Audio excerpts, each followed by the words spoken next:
Hello students, आप सभी का हमारे इस चैनल में बहुत बहुत स्वागत है। जैसा कि इस चैनल में आपको विज्ञान, गणित तथा इंग्लिश के बारे में अध्ययन कराया जा रहा है।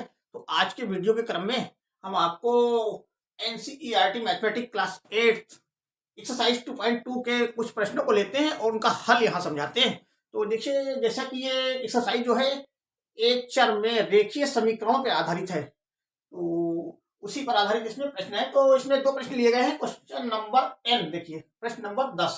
किसी कक्षा में बालक और बालिकाओं की संख्याओं में अनुपात 7:5 है, 7:5 है। यदि बालकों की संख्या बालिकाओं की संख्या से 8 अधिक है तो कक्षा में कुल कितने विद्यार्थी हैं। तो इसमें क्या करते हैं कि इसमें देखिए, पहले तो इसमें शर्त समझते हैं। तो जब तक शर्त नहीं समझ में आती है, हमारे ये जो क्वेश्चन है वो गलत हो जाया करते हैं। तो इसमें सबसे पहले क्या होता है, इसको प्रश्न को एक बार नहीं, दो बार नहीं, 3 बार जब पढ़ते हैं तो हमारे समझ में आ ही जाता है। तो इसको क्या है कि जल्दी करने की कोशिश ना करें, बल्कि इनको अच्छे से पहले ध्यान पूर्वक पढ़ें इनको, और इसकी शर्त को समझना बहुत जरूरी होता है। यहाँ पे शर्त अगर समझ में आ जाती है तो फिर क्वेश्चन जो है हमारा आसानी से हल भी हो जाता है और सही सही हल हो जाता है। तो जैसा कि क्वेश्चन नंबर 10 का हल यहाँ दिया गया है। देखिए, बालक तथा बालिकाओं में अनुपात कितना है, 7:5 है। ये क्या होता है, अनुपात क्या होता है, ये पार्ट होता है, ये हिस्सा होता है, हिस्सेदारी होती है। जैसे कि कुछ संख्या है, उसमें से 7 भाग जो है बालक का है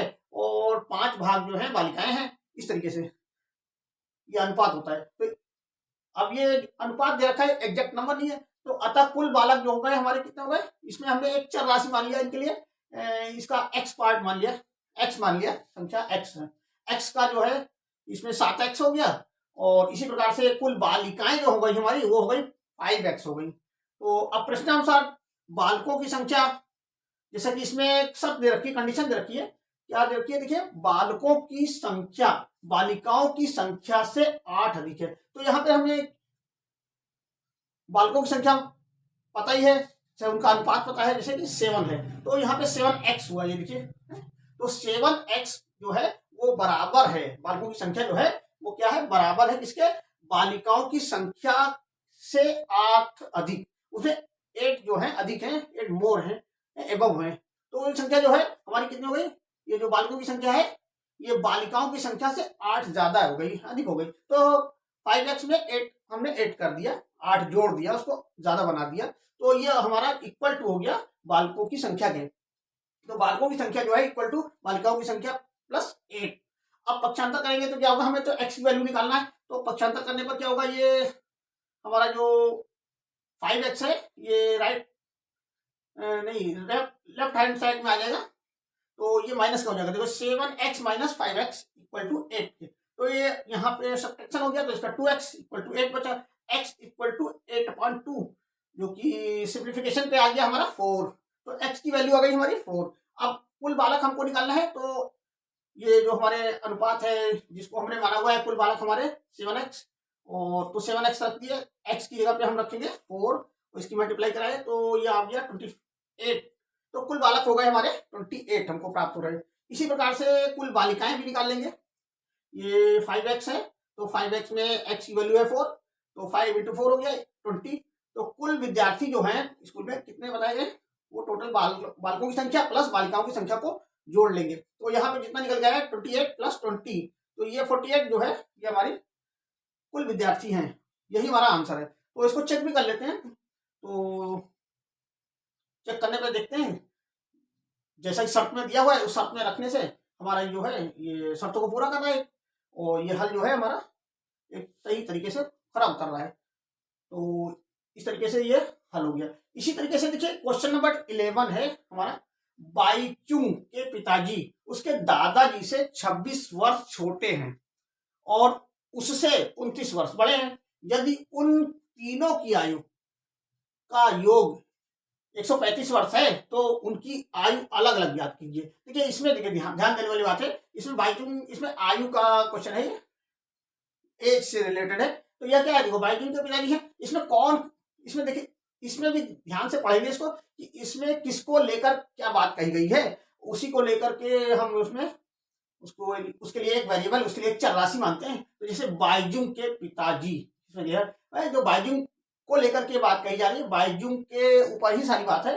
बाईजुंग के पिताजी जो हैं उसके दादाजी से 26 वर्ष छोटे हैं और उससे 29 वर्ष बड़े हैं। तो यहाँ पे क्या देखिए, बाईजुंग है कोई लड़का है, उसके पिताजी जो हैं, यहाँ पे देखेंगे, अब इसमें तीनों को मिला के लिखा हुआ है तो इसमें थोड़ा सा अटपट लगेगा, ये आपको समझने में थोड़ा दिक्कत करता है, इसको ध्यान से पढ़ना होता है, एक बार नहीं, दो बार नहीं, तीन बार पढ़ेंगे तो वो आपको समझ में आ ही जाएगा, इसकी शर्त जो है समझनी होती है। तो यहाँ पर देखिए बाईजुंग को लेकर बात कही गई है, बाईजुंग को लेकर ही सारी बात है। बाईजुंग के पिताजी जो है उसके दादाजी से, किसके, बाईजुंग के दादाजी से ही, और बाईजुंग के पिताजी भी जो है उनको लेकर के उम्र बताई गई है इसमें। तो देख लेते हैं यहाँ पे, तो इसमें बाईजुंग को पहले हमने मान लिया, माना इसके हल में देखिए, बाना बाईजुंग की वर्तमान आयु जो है x वर्ष है, इसको x वर्ष, एक वेरिएबल इसके लिए x ले लिया हमने, x वर्ष मान लिया।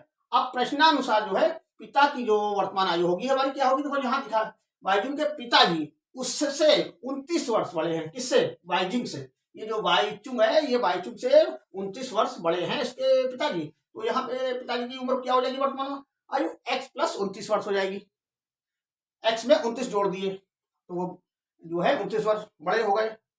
अब इसी प्रकार से दादाजी की जो वर्तमान आयु होगी, देखिए, तो दादाजी की वर्तमान आयु किससे होगी, ये बाईजुंग के पिताजी जो है उसके दादाजी से 26 वर्ष छोटे हैं। अब चूंकि दादा है तो बड़े होंगे और पिताजी छोटे होंगे, तो 26 वर्ष जो है छोटे हैं। तो इसमें क्या है कि उसके पिताजी को दिखाया जाएगा, पिताजी को लेकर के दादाजी की उम्र को दिखाया जाएगा। तो इस प्रकार से देखिए दादाजी की जो वर्तमान आयु होगी वो क्या होगी, इसके पिता की उम्र जो है वर्तमान में कितनी है, x प्लस 29 वर्ष।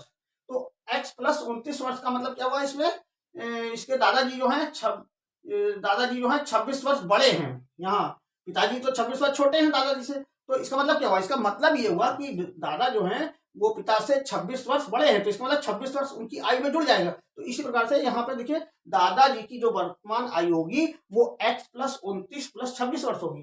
तो ये x प्लस 29 तो पिताजी की इतनी आयु हो गई, ये x प्लस 29 ये पिताजी की आयु हो गई।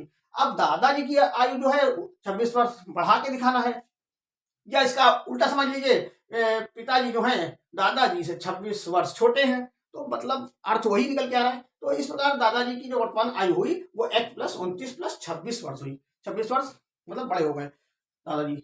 अब प्रश्नानुसार क्या है, तीनों को बताया जा रहा है, तीनों की आयु का जो टोटल है योग है आज की डेट में वो है 135 वर्ष, मतलब 135 वर्ष है। अब इनको तीनों को हम जोड़कर इसके इक्वल टू कर देंगे। तो जो यहाँ माना हुआ है हमने, बाईजुंग की वर्तमान आयु x ये ले लिया और पिता की वर्तमान आयु ले लिया हमने x प्लस 29 ये, और उसके बाद जो है दादाजी की आयु जो है हमारी कितनी है, x प्लस 29 प्लस 26, ये लेकर के तीनों को जोड़ दिया और ये इक्वल टू कर दिया 135। इसका जो तीनों का योग जो आ रहा है ये शर्तानुसार है, कंडीशन दे रखी है क्वेश्चन में ही। तो 135 वर्ष है दोनों, इनका टोटल जो आ रहा है वो 135 वर्ष आ रहा है। तो अब इनको अलग अलग निकालने के लिए क्या करेंगे, हमें x की वैल्यू निकालनी पड़ेगी। यहाँ पर देखिए x, अब इसको खोल दिया, देखिए x plus 29 plus x plus 29 plus 26 equal to 135 वर्ष, ये आ गया। अब इसमें जो सेम टर्म्स है हमारी, जो एक सी संख्याएं हैं, एक सी जो टर्म्स हैं, जो एक से व्यंजक हैं समझ लीजिए, तो उनको हमने एक जगह जोड़ लिया। देखिए x x x 3x हो गए, और ये डिजिट जो हमारी संख्याएं हैं 29 29 26, दो बार 29 है तो 29 और एक बार 26 है, इसको जोड़ लिया तो ये हमारा 84 आ रहा है। देखिए तो ये इक्वल टू कितने का हो गया, 135 के। अब इसमें पक्षांतर करने पर, वही पक्षांतर किए तो पक्षांतर करने पर क्या होगा, ये 3x इक्वल टू 135 माइनस 84 हो जाएगा। ये जो वैल्यू है 84 ये आपका जो है राइट साइड में चला जाएगा, तो राइट साइड में माइनस का हो जाएगा प्लस से। अब ये 51 बचा, तो ये x की वैल्यू हमारी आ गई, देखिए 51/3, 3 से इसका सिंप्लीफिकेशन कर लिए तो ये आ गया 17 वर्ष। तो x की वैल्यू हमारी आ गई 17 वर्ष, जो कि हमने यह माना हुआ है बाईजुंग की आयु। तो ये बाईजुंग की आयु जो है निकल के आ गई हमारी 17 वर्ष, 17 वर्ष। तो अतः बाईजुंग की जो वर्तमान आयु हो गई हमारी x बराबर 17 वर्ष हो गई।